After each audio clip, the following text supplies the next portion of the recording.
Hey girl, my name is Anel. Welcome to the Brave in Her podcast, where we inspire, empower, and motivate by sharing our stories of bravery. I strongly believe that by sharing our stories, we open ourselves to healing, but also serve to give hope and inspiration to those who are dealing with a tough situation. We will talk about all topics under the sun. Now let's hear your stories of bravery. Hey girl, thank you for being here for this episode. Today I want to talk to you about the importance of self-care. Self-care is something we should do every week, but it is something that we do the least. As women, we wear many hats: girlfriend, wife, mom, daughter, sister, aunt, friend, employee, entrepreneur, and the list goes on. And oftentimes we put everyone else before taking care of us first, which can lead us to feel overwhelmed, exhausted, unhappy, and many other so not nice things. How can we pour from an empty cup? Self-care is so important for our mental health and our physical and emotional health. It gives us a break from the routine and other responsibilities. And it doesn't have to be something huge, but can be something so simple as getting our nails done or sleeping an extra hour. If you're a mom, you're probably thinking, that is not possible for me. I have to take care of my kids, my husband, and other home responsibilities. But I want to encourage you to find that me time.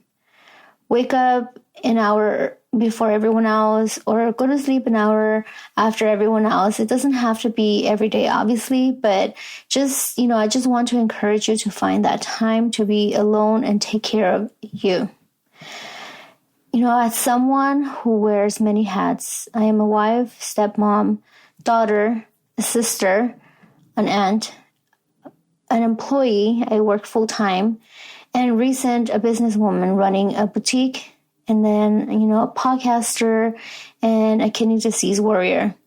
All that, it seems like a lot to juggle, but, I have learned that I must listen to my body and give it rest, or give me some me time when I need it.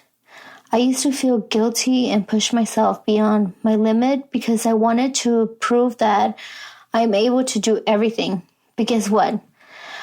That actually was hurting me because, yes, I would push myself and take care of everyone else but me. And I ended up in the hospital many times. I would be stressed. It didn't help anyone. So I learned that I needed self-care first before taking care of anyone else. That includes, my husband, my job, my stepdaughter, my parents, anybody. I needed to take care of me first. So I started taking care of my health and my overall well-being. And then again, I don't do super huge things like go to a spa every week or anything like that.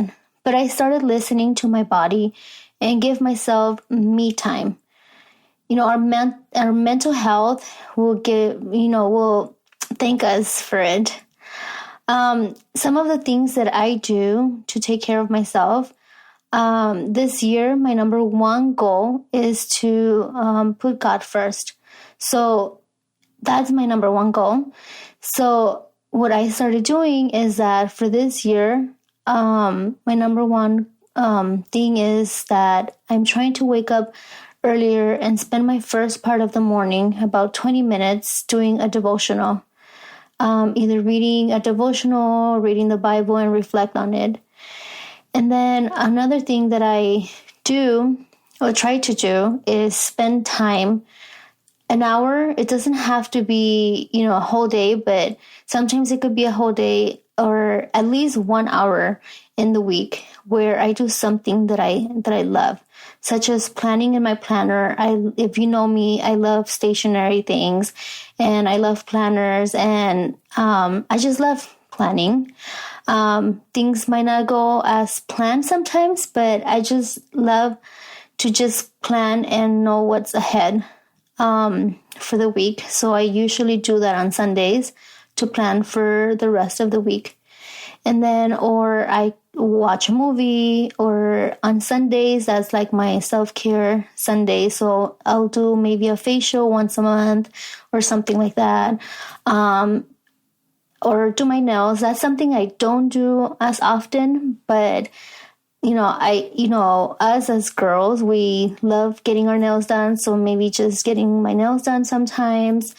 I love to bake. That's a stress reliever for me. I wouldn't do it for a living because I think for me that would be too stressful. It requires so much work, but I do try to bake, here and there, maybe once a month.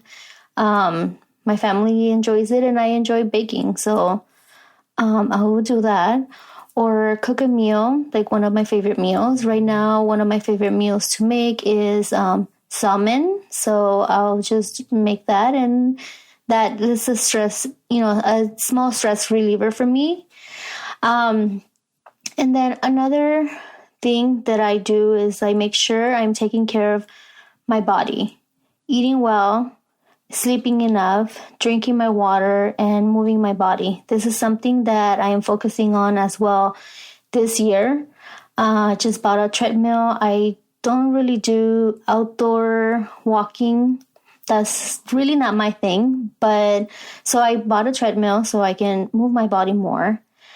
I am in the habit of watching my water, making sure I'm drinking plenty of water every day, just because of my kidney disease, but it's something that we all should be doing, taking care of our body and our kidneys. I have some history with that. And then another thing that I do also is listen to positive music or music that just motivates me and makes me feel empowered.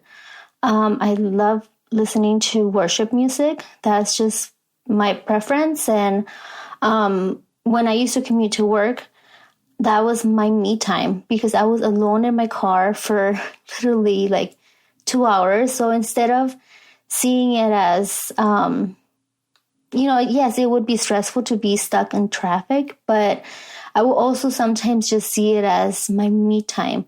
So I would just put on a podcast or, worship music and just take it as like, my mini little concert. And that automatically would just make me feel better.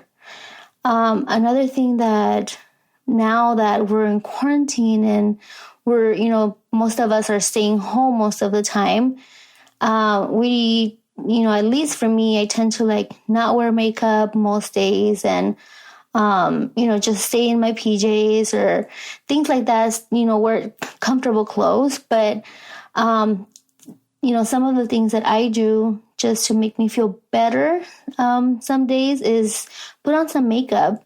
It doesn't have to be a full-on makeup, phase, but it could be just as simple as just putting on mascara.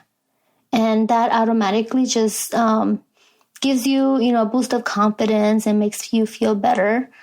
Putting on some jeans or something other than leggings or joggers or sweatpants, which I tend to wear leggings all the time. But, putting something else in that, other than that, like a dress or something.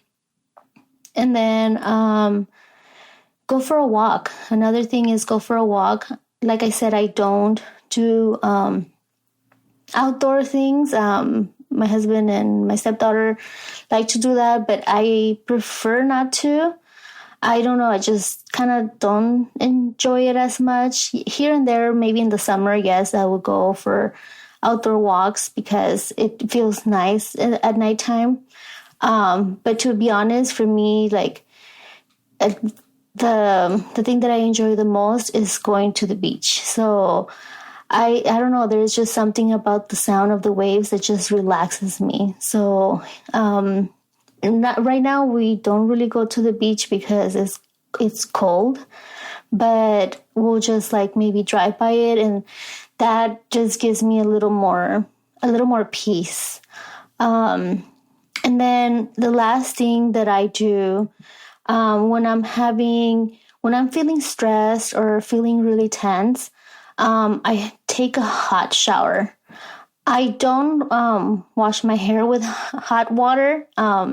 That's a different story. But my body, like I sometimes like I feel like really tense because I'm sitting down a lot, right? So on in front of my computer all day. So my shoulders tend to tense up a lot, or I'm feeling stressed.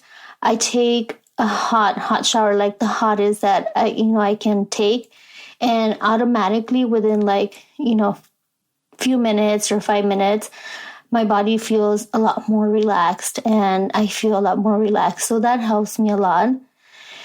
And I do one or few of these things weekly. I notice that I feel less stressed and I'm not getting sick as often. I have more energy to serve my family and work towards accomplishing my goals. I want to challenge you to do something that makes you happy every week. And remember that your body is your temple, so treat it like it. Thank you for listening, and I will talk to you next time. Thank you so much for listening. I hope this episode inspired you. If you like this podcast, please share on social media and tag me on Instagram @TheBraveandHer. I would love to hear your stories of bravery.